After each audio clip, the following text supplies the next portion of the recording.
नमो वरहंताणं नमो सिद्धाणं नमो वार्याणं नमो वज्रायाणं नमो लोये सवसाहूरम् शुद्धात्मानमनेकान्तं साधुमुत्तम मंगलम वन्दे सन्दृष्टसिद्ध्यर्थं सन्दृष्ट्यर्थप्रकाशकम् मंगलम भगवान वीरो मंगलम गौतम बले मंगलम कुंदकुंडधर्मोऽस्तु मंगलम सर्वमंगलमांगल्यं सर्वकल्याणकारकं प्रधानं सर्वधर्माणां जयं जयतु शासनम् प्रगटे निजनुभव करे चेतन सत्तारू सब ज्ञाता लक्ष्य नमो समय सार से परमात्म निज वस्तु जो गुण अनंतमय शुद्ध ताहि प्रकाशन के निमित्त बंधु देव प्रबुद्ध मोक्ष न चिंतहि जोइया मोक्ष न चिंतहि होय जीर्ण निर्विद्यौ जीवदौ मोक्ष करे सही सोय। हे योगी, तू मोक्ष की भी चिंता मत कर। जब चिंता मत कर ऐसा कहते हैं तो ये मोही प्राणी मूढ़ प्राणी लापरवाही बरतता है। जैसे लौकिक में अगर कुछ न कहें तो शिष्टाचार का पोषण कर लेता है, मौन रह जाता है, बोलता नहीं, बदलता नहीं, कुछ करता नहीं, सोचता नहीं, समझता नहीं। फिर पाप का उदय आता है, शुरू होता है। जैसे लोक में कुछ नहीं कहो तो शिष्टाचार का पोषण होता है, विपरीत को सही मान बैठे। ये स्वयं की अपात्रता है।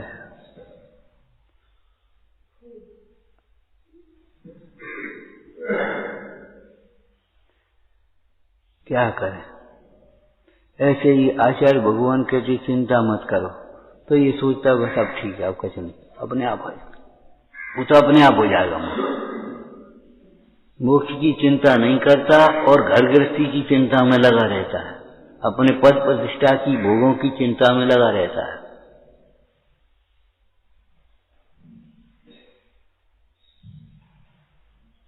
चिंता मत करो। तो चिंता मत करो का मतलब ये कहां से निकाल लिया? पुरुषार्थ मत करो, विनय मत करो, ये कहां से निकाल लिया तुमने? ये कहां लिखा है? क्षमा मत करो, क्षमा मत मांगो, चिंता मत करो का मतलब ये स्वच्छंदता लापरवाही कहां से निकाली तुम?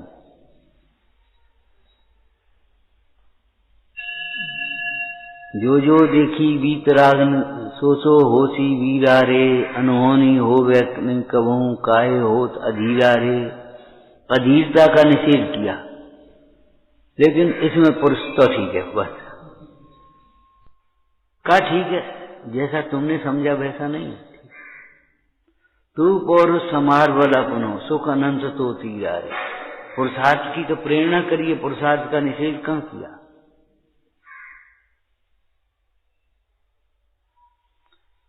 चिंता के निषेध में पुरुषार्थ का निषेध समझता है, या पुरुषार्थ के नाम पर कर्तृत्व का पोषण करता है। पुरुषार्थ करो, पुरुषार्थ साध्य है तो मन ये सोचता है कर्तव्य, कर्तव्य। अज्ञानी कर्तव्य को तो जानता ही नहीं है।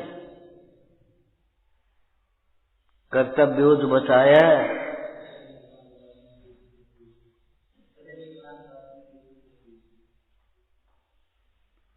क्या कर्तव्य है ये पता ही नहीं। अनेकांत स्वरूप वस्तु का श्रद्धान करना, ज्ञान करना, निर्णय करना, निश्चय करना, ये कर्तव्य है। और जब स्वपर का श्रद्धान ज्ञान हो गया, अब अपने की संभालो, पर की छोड़ो भैया, पर से विरक्त और अपने में रत हो जाओ, ये कर्तव्य।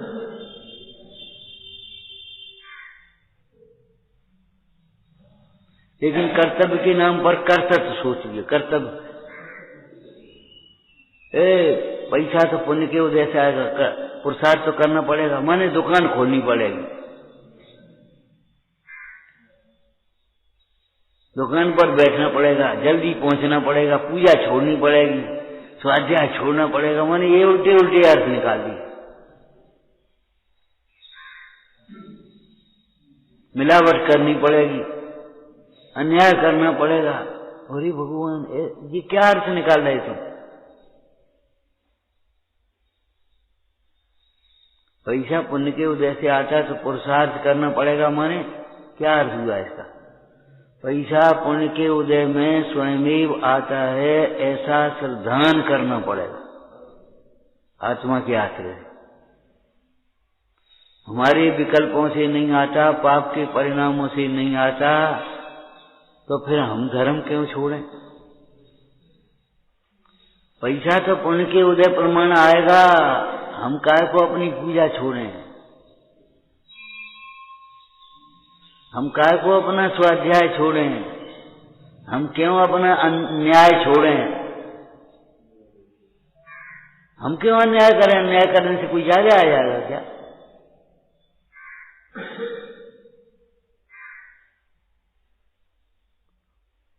जो धीरे नहीं समझता वो जोर से क्या समझ जाएगा? हम क्यों कथा करें? इसका मतलब ये हुआ, वैद्य तो रोगी का इलाज करता है, उसका इलाज ठीक नहीं हो तो स्वयं जहर खा करके थोड़ी मरता है। ठीक है भाई, तुम्हारी आयु पूरी हो गई, तुम जाओ, हम क्या करें? तुम्हारा असाटा का तीव्र है, तुम भोगो, हम क्या कर रहे हैं?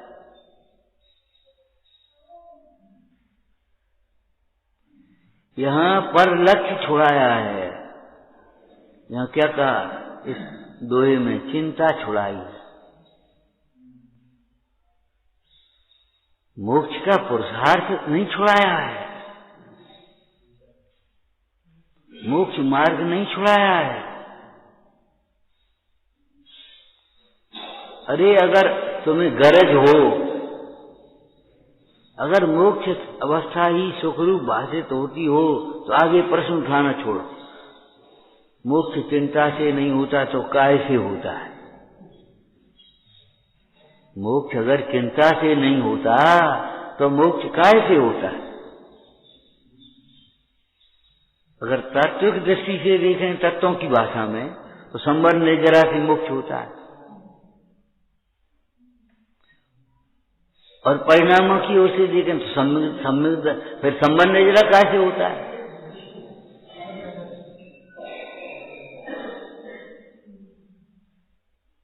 तो सम्यक दर्शन ज्ञान चारित्र से होता है, तो सम्यक दर्शन कैसे होता है? वही सम्यक दर्शन तो एक कार्य है। सम्यक दर्शन तो कार्य है, पर्याय है। तो वो सम्यक दर्शन कैसे होता है? सम्यक दर्शन माने यथार्थ श्रद्धान, प्रशंसनीय श्रद्धान काय का? ये तो सोचो, उसका विषय क्या है? वैसे ही बैठ गए, आज का विषय क्या है ये तो सोचो पहले कम से कम। अरे प्रोफेसर भी पढ़ाते हैं तो कह देते भैया कल ये पढ़ के आना, कल ये विषय चलेगा। लेसन प्लान में विषय भी लिखना पड़ता है। बीटी जब ट्रेनिंग होती है ना, वो पीछे से निरीक्षण करने आएगा तो विषय तो देखे आज का विषय क्या है, क्या पढ़ा रहे। प्रकरण, उसको प्रकरण बोलते हैं।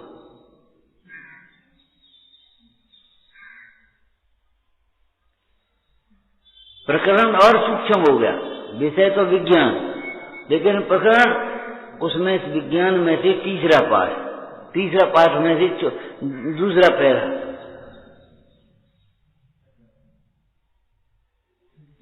ऐसे ही सम्यक दर्शन कह रहे थे। सम्यक दर्शन का विषय क्या है? सम्यक ज्ञान का विषय क्या है? सम्यक चारित्र का विषय क्या है? तत्वार्थ श्रद्धानम सम्यक दर्शनम। श्रद्धानम सम्यक दर्शनम ये थोड़ी लिखा है, चाहे जैसा चाहे किसी का श्रद्धान कर लो।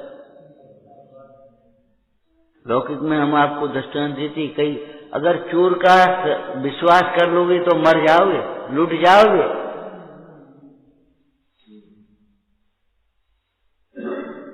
अगर चोर का विश्वास कर बैठोगे तो क्या होगा, दुर्जन का विश्वास कर लोगे तो क्या होगा, स्वार्थी का विश्वास कर लोगे तो क्या होगा।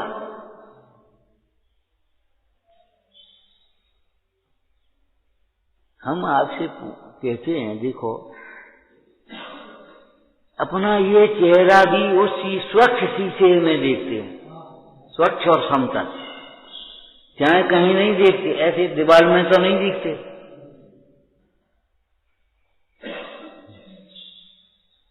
पुरानी कहावत है, छतरी तलवार में मुंह देखते थे। छतरी जो होते थे वीर पुरुष, वे तलवार में अपना मुंह देख रहे हैं।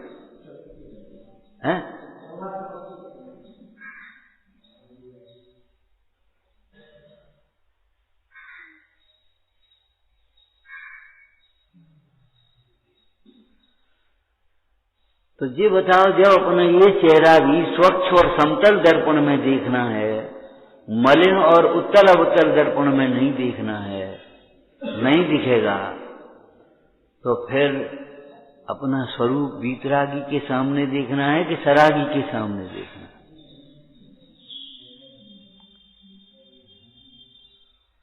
सम्यक मार्ग कहाँ मिलेगा?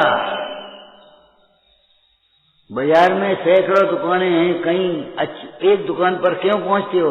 यहाँ सही माल मिलता है, सही कीमत लगती है, और सही माल मिले तो कीमत की परवाह नहीं करते आप। उन्होंने कहा कितने? 20 रुपए, 20 है जी, 18 ले हुए, 15 ले हुए, 16 ले हुए, ये कुछ नहीं, 20 रुपए।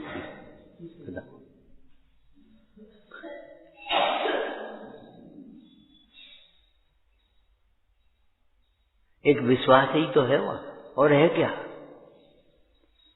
वीतरागी देव का तुम्हें विश्वास नहीं है, गुरु का विश्वास नहीं है, शास्त्र का विश्वास नहीं है, आत्मा कहां देखोगे? अपनी अकल से, अभिमान से।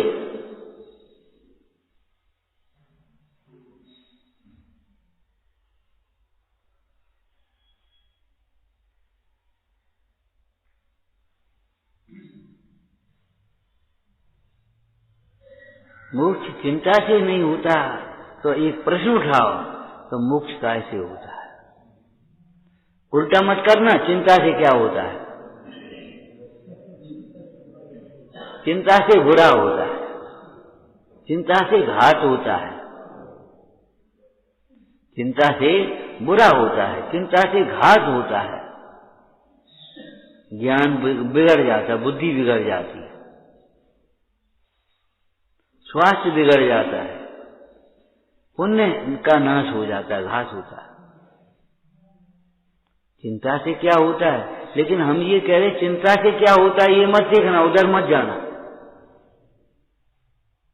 जब चिंता करने का निषेध कर दिया तो चिंता से क्या होता है ये क्यों कह रहे? हमें तो मोक्ष इष्ट है। परमम शिष्टम इष्टम,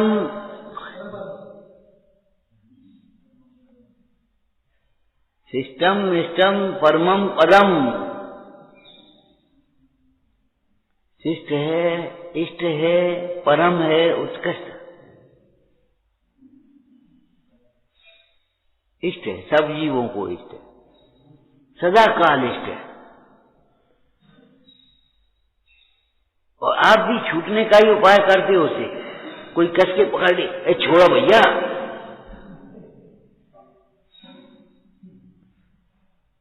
और आचार्य योगेंद्र देव ने परमात्म प्रकाश में तो ये भी दृष्टांत नहीं दिया, पशुओं का दृष्टांत दिया। मोक्ष अगर इष्ट नहीं होता, सुखरूप नहीं होता, तो पशु भी बंधन से छूटने के लिए क्यों छटपटाते? पशु भी बंधन से छूट करके क्यों एक प्रसन्नता से चले जाते?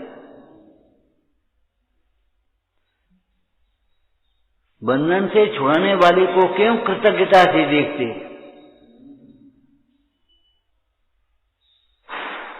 नियम साहब जी का स्वाध्याय कर रहे थे, उसमें उदाहरण आया, इष्ट की प्राप्ति सुबोध से होती है। इष्ट की प्राप्ति अभिमत फल सिद्धे, अभिमत फल, अभिमत माने इष्ट, इष्ट की सिद्धि सुबोध से होती है, सम्यक ज्ञान से होती है। सम्यक ज्ञान शास्त्र से होता है। शास्त्र आपसे कहे आते हैं, आपके द्वारा प्रणीत हैं। कौन ऐसा होगा जो उन आप्तों की पूजा न करे, उपकार न करे, कृतज्ञता न रखे? अब हम पहला वाक्य पढ़ रहे थे, इष्ट की प्राप्ति सुबोध से होती है। मतलब क्या हुआ? इष्ट की प्राप्ति पैसा से नहीं होती, इसकी प्राप्ति राग से नहीं होती, इसकी प्राप्ति अभिमान से नहीं होती, इसकी प्राप्ति क्रोध से नहीं होती, मायाचारी से नहीं होती, लोभ से नहीं होती, असंयम से नहीं होती, भोगों से, इच्छाओं की पूर्ति से नहीं होती। इष्ट की प्राप्ति सुबोध से होती है। अन्य किसी प्रकार इष्ट की प्राप्ति नहीं होती। पुण्य से जो मिलता है वह इष्ट नहीं है। क्या कहा? पुण्य से जो मिलता है वह इष्ट नहीं है। पाप से जो मिलता है वह तुम्हें भी इष्ट नहीं लगता।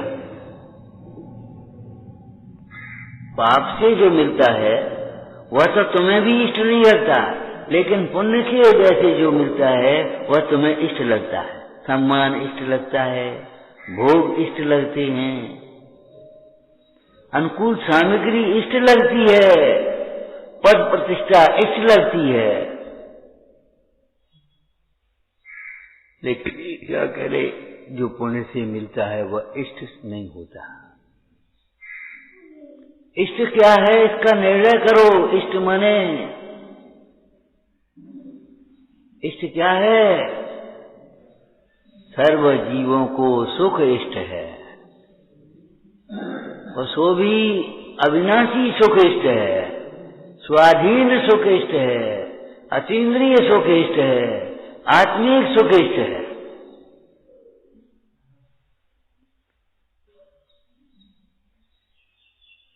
कोई जीव परतंत्रता नहीं चाहता। परतंत्रता रहना चाहता, कोई गुलामी चाहता है?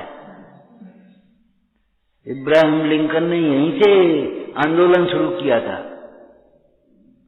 मैं किसी की गुलामी पसंद नहीं करता, तो कोई किसी की गुलामी पसंद नहीं करेगा।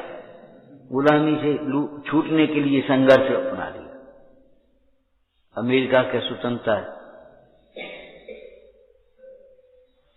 कोई नहीं हम नहीं चाहते हमें कोई गुलाम बना करके रखे, तो हम क्यों किसी को गुलाम बना करके रखें?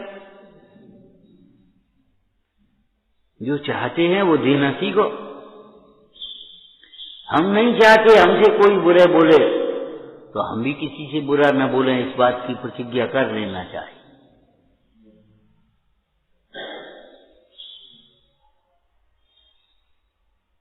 समझ में आया क्या कह रहे? हम अगर चाहते हैं हमसे कोई बुरा नहीं बोले, तो हमें भी प्रतिज्ञा कर लेना चाहिए हम किसी का बुरा भी सोचेंगे भी नहीं। बोलने की बात तो बहुत है, पीठ पीछे भी बुरा नहीं बोलेंगे।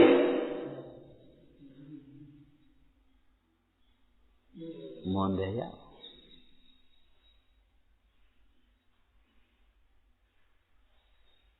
ये स्वाधीन काम है, और यही उसका उपाय है। क्या हमसे कोई बुरा नहीं बोले, इसका क्या उपाय है? अच्छे अच्छे काम करो। अरे भाई, अच्छे काम करो और अपयश पर कर्म का उदय हो तो अपयश मिलेगा, यश नहीं मिलेगा।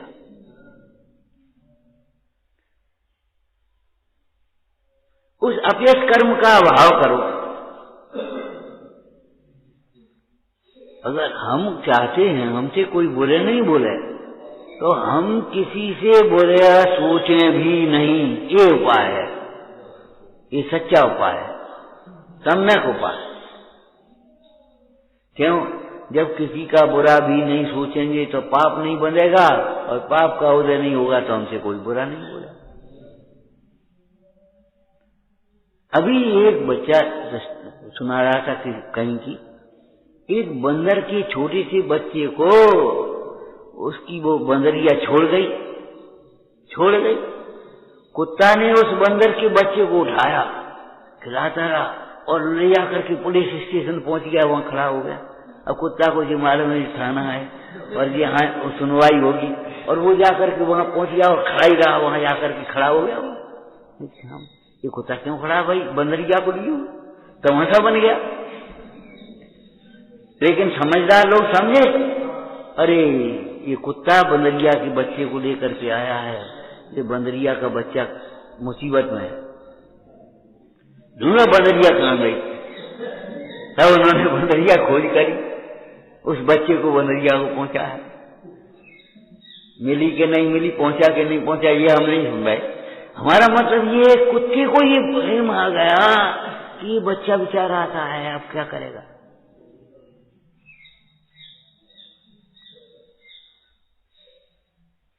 कुत्ते के बच्चों को, और वो तुम्हारी बकरी दूध पिला रही, गाय दूध पिला रही,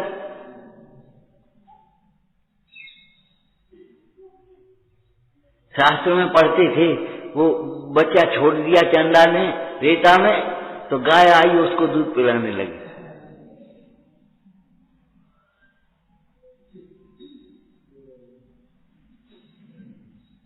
अगर आप किसी का बुरा भी सोचेंगे भी नहीं तो ये भली बात है, आपसे कोई बुरे बोलने वाला नहीं है। और फिर भी अगर कोई बोले तो सोचो मुझसे तो बोल नहीं रहा, जिससे बोल रहा है वह मैं नहीं हूं और मेरे पाप कर्म की नजरा का निमित्त है।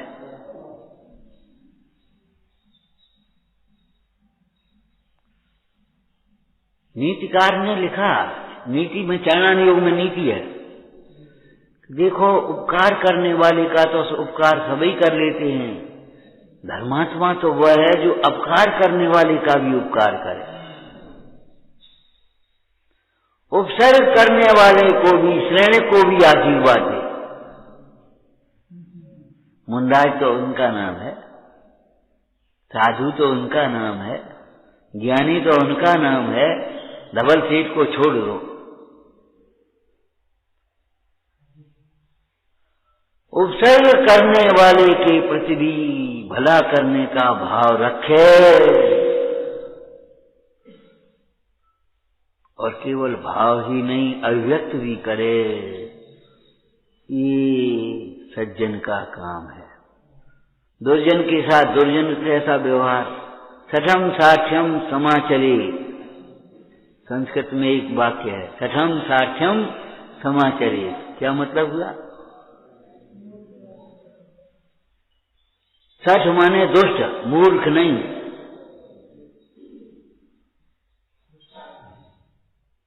हर जगह हर शब्द का अर्थ हर एक कोई लगा दोगे भैया। सठ माने कुटिल, दुष्ट। सठम साक्ष्यम समाचरी, सठों के साथ सठ जैसा आचरण करो। तुम सठ थोड़ी ही तुम आचरण करोगे। चंदन कुल्हाड़े को काटेगी, को दुर्गंधित कर देगी क्या? चंदन कुल्हाड़े को भी जो उसको काट रहा है उसे भी सुगंधित करेगी। चंदन घिसने वाले पत्थर को भी सुगंधित करेगी, जलाने वाली अग्नि को भी, वायु को भी सुगंधित कर देगी। ये थोड़ी है चंदन काटने वाले को, घिसने वाले को और जलाने वाले को दुर्गंधित करे, जो उसकी पूजा करे उसे सुगंधित करे, ऐसा नहीं है। तो जी बताओ, सज्जन पुरुष ज्ञानी पुरुष क्या चंदन से भी गए बीते हैं? अचेतन चंदन। तो वे ज्ञानी पुरुष साधु पुरुष तो सठों के भी उपकार करते हैं, उपकार में निमित्त होते। बताओ पुराण से, पार्श्वनाथ भगवान का क्या नाम, कमठ के कल्याण का निमित्त कौन बना? ये उन्होंने उस पर उपचार किया और इसने कल्याण का निमित्त बना। श्रेणी के कल्याण का सम्यक्त का निमित्त कौन बना?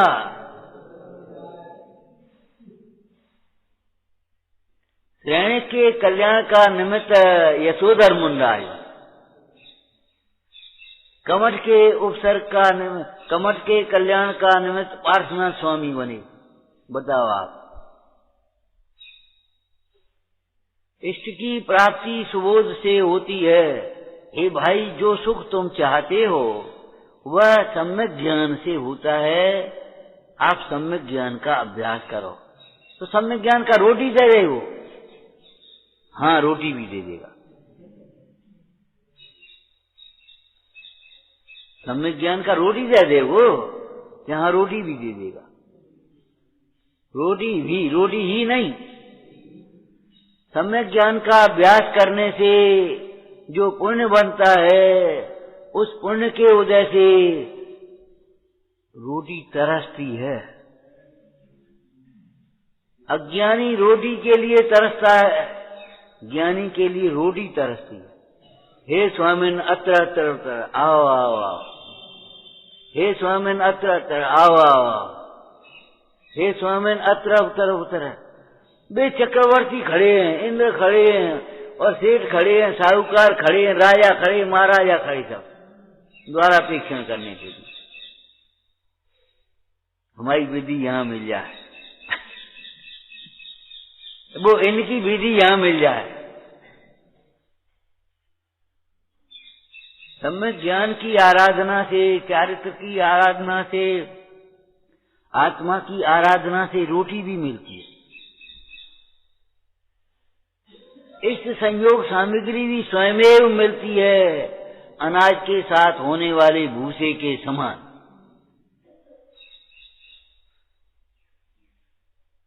अनाज के साथ होने वाले भूसे के समान इष्ट संयोग सामग्री भी, भोग आदि भी स्वयमेव मिलते हैं।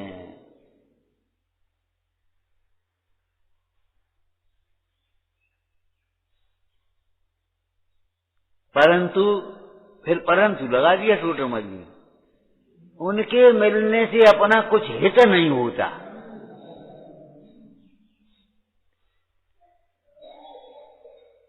इष्ट संयोग सामग्री मिल जाए उससे अपना कोई हित नहीं होता। इस सोने का सिंहासन लगा के उस पर बैठ जाओ, अब का सुख हो जाएगा।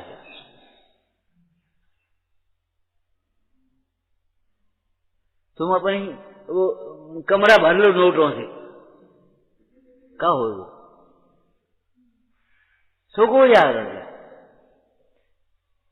इष्ट की प्राप्ति सुबोध से होती है। इष्ट की प्राप्ति इष्ट संयोग सामग्रियों से नहीं होती।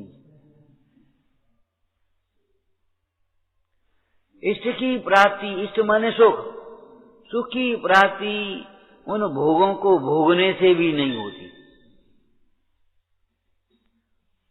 भैया, रोटी मिलने से भूख मिटती है कि रोटी खाने से भूख मिटती है? बताओ भाई। रोटी मिलने से भूख मिटती है, रोटी देखने से भूख मिटती है, रोटी की पूजा से भूख मिटती है कि रोटी खाने से भूख मिटती है?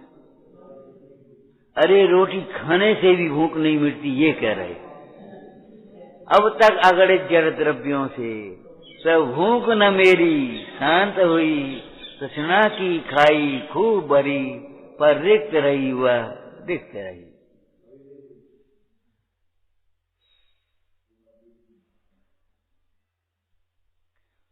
रोटी खाने से भी भूख नहीं मिटती, ये कहने की बात। और ये तो हम आपको कई बार बता चुके हैं, औषधि खाने से रोग नहीं मिटते, औषधि दान से रोग मिटते हैं। आहार दान से भूख मिटेगी आपकी।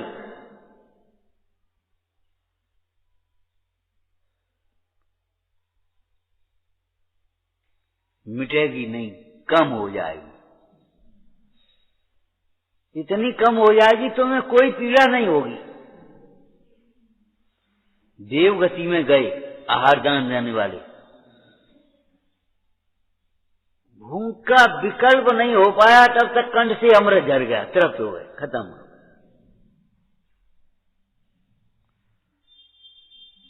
दान देने वाले भोग भूमि में गए, कल वृक्ष से बने बनाए सामग्री मिल गई अपने आप।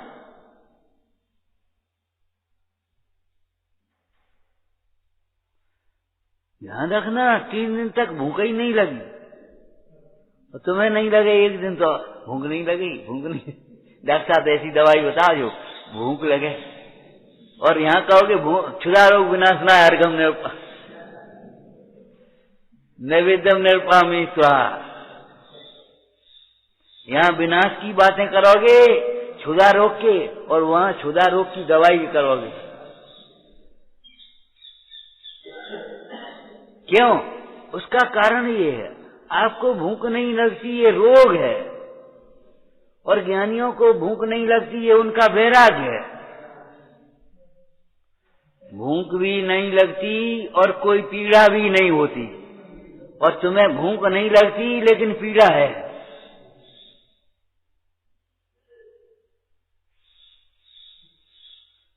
उनको भूख नहीं लगती और कोई पीड़ा भी नहीं है। एक व्यक्ति स्वस्थ हो और दवाई भी नहीं हो उसके पास, और एक व्यक्ति बीमार हो और दवाई नहीं हो, कितना अंतर है दोनों में। एक व्यक्ति को इच्छा है और सामग्री नहीं है, और एक व्यक्ति को न इच्छा है न सामग्री है, उसे कोई तकलीफ नहीं। मुंडाइयों को इच्छा भी नहीं है और सामग्री भी नहीं है, कोई तकलीफ नहीं। और तुम्हें इच्छा है और सामग्री नहीं हो तो तकलीफ है। और विडंबना है कि सामग्री हो तो भी तकलीफ है। क्या कहा? सामग्री नहीं हो तो भी तकलीफ, और सामग्री नहीं हो तो भी तकलीफ। पैसा नहीं हो तो भी तकलीफ, और पैसा हो तो भी तकलीफ।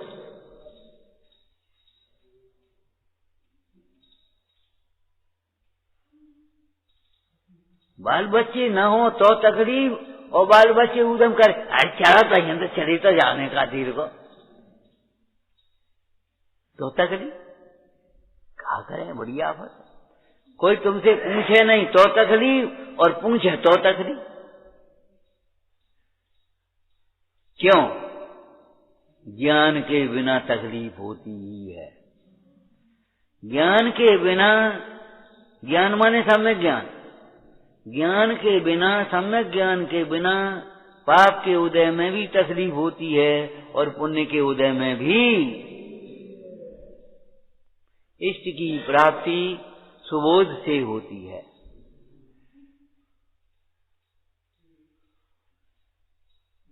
और उसमें घटा, इष्ट की प्राप्ति सुबोध से ही होती है, बाह्य सामग्रियों से नहीं। इष्ट माने सुख, सुख माने अतीन्द्रिय सुख, आत्मिक सुख, स्वाधीन सुख, अविनाशी सुख।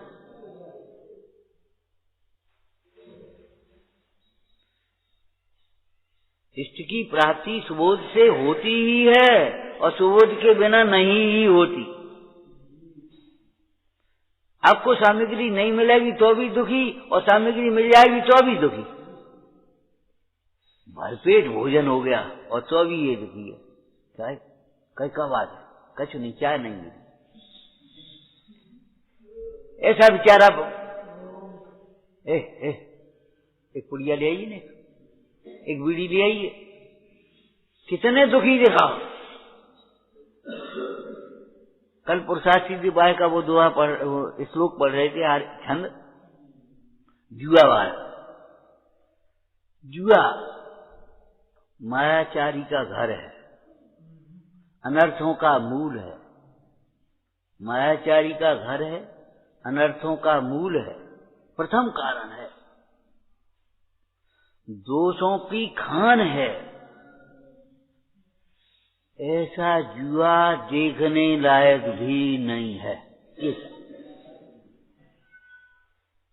अपने बाल बच्चों को सिखाओ इस बात को। कहीं ताश चौपड़ शतरंज खेल रहे हो तो देखना भी खड़े मत हो। आज देखोगे कल खेलोगे, अनुमोदना करोगे।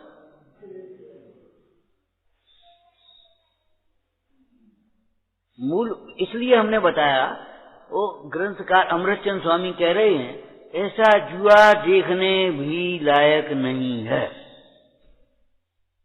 तो कहा आंखें फोल लें। अरे आंखें नहीं फोलने की बात है, उपयोग बदल लो। अगर ऐसी वस्तु तुम्हें दुकान से खरीदनी हो जो उसी दुकान पर मिल रही हो और कहीं नहीं मिले, और वो दुकानदार जुआ खेलने लगे, अपन ताश बैठा के शतरंज बैठ जाए दुकानों पे, ए भैया देखते हुए भी मत देखो।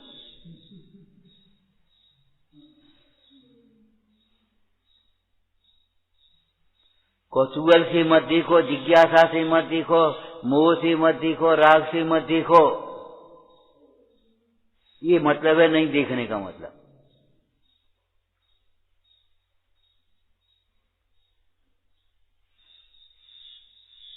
द्वेष से मत देखो, ये द्वेष से भी नहीं देखें। भैया क्या कर रहे जी, क्या होगा इनको? अरे होगा तो हो जाएगा, तुम्हारे कसाय करने से क्या होगा ये बता।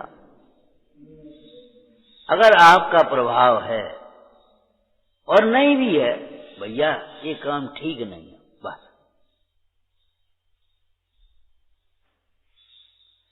ज्यादा मत बोलना कभी, ये काम ठीक नहीं है,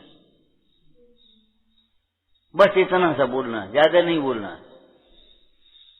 समझदार होगा तो इतने में ही मान लेगा, और नहीं समझदार हो तो हम क्या करेंगे?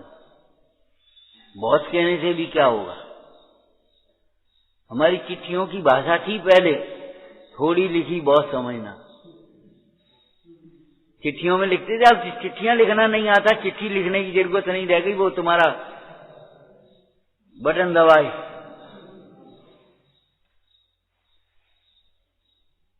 देखो भाई, स्वाध्याय लैपटॉप में और मोबाइल में मत करो। कोशिश, परोक्ष की बात अलग है, कोई वीडियो ग्रंथ में नहीं है वो उसमें सुनना, वो बात अलग है, लेकिन नहीं चिट्ठी शुभकामनाएं मोबाइल से भी मत भेजते रहो, कम से कम हाथ से लिखो। आदत बनी रहने दे, गुलाम मत बनो उस मोबाइल के, बहुत खतरनाक है। कान के पर्दे के लिए, आंखों के लिए, और इसके स्क्रीन के लिए, चमड़ी के लिए, दिमाग के लिए बहुत खतरनाक चीज है। ये खिलौना नहीं है। कविता में लिखा मोबाइल वाली, नहीं खिलौना इसको समझो, ये खिलौना नहीं है। छोटे छोटे बच्चे रोना शुरू किया, ये माँ बहुत गलती करती है, माँ बहुत गलती करती है। कभी कभी बच्चे नहीं रोए, उन्हें मोबाइल पकड़ा दो, वो मोबाइल से खेलो और बस हो। छोटे छोटे बच्चों के चश्मा क्यों आ जाते, 4-4, 5-5 नंबर, 6-6 नंबर क्यों हो जाते? ये प्रदूषण भी कारण है, गलत तरीके भी कारण है, लेकिन मोबाइल मूल कारण। कंप्यूटर मोबाइल को घंटों बैठ करके काम करो। इन बच्चों को खेलने के लिए मत दो। अरे खेलने के लिए नहीं, किसी काम से भी मत दो। इन बच्चों की मोबाइल की अधीन आदत मत डालो। मोबाइल से शिक्षा मत दो। कभी कभार कोई अच्छी बात बता देना अलग बात है। तुम्हारे क्या प्रोजेक्टर भोगी चल गए, लेकिन इनकी हद से मत डालो। प्रवचन बंद हो गए, प्रोजेक्टर पर ही पढ़ाई होने लगी, मोबाइल से ही होने लगी, मोबाइल से ही सब सुनने लगे, दिन भर मोबाइल मोबाइल मोबाइल। अरे भैया क्या होगा तुम्हारा, सोचो तो सही। इष्ट की प्राप्ति सुबोध से होती है, वह सुबोध शास्त्र से होता है, मोबाइल से होता है, अखबार से होता है, कंप्यूटर से होता है, टीवी से होता है। बताओ,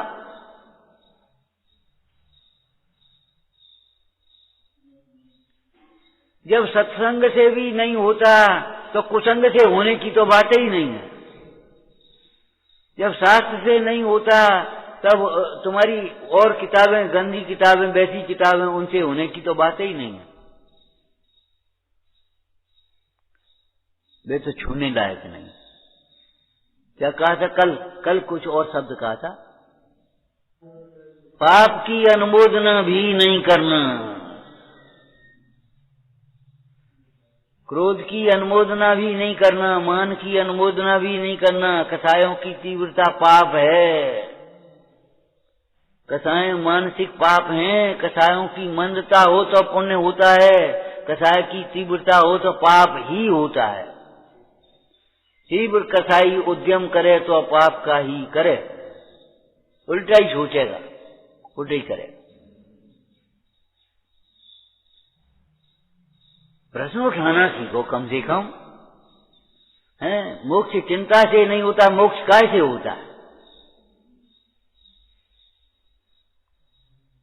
और जहां जिज्ञासा है वहां समाधान होगी, जहां चाह है वहां राह होगी, मिलेगा तुम्हें। विचारना। हे जिनवाणी भारती तो जपूं दिन रे, जो तेरी शरणा गए तो पावे सुख चैन। वाणी के ज्ञान ते सूझे लोकालो, तो वाणी मस्तक सदा देत हूँ धो।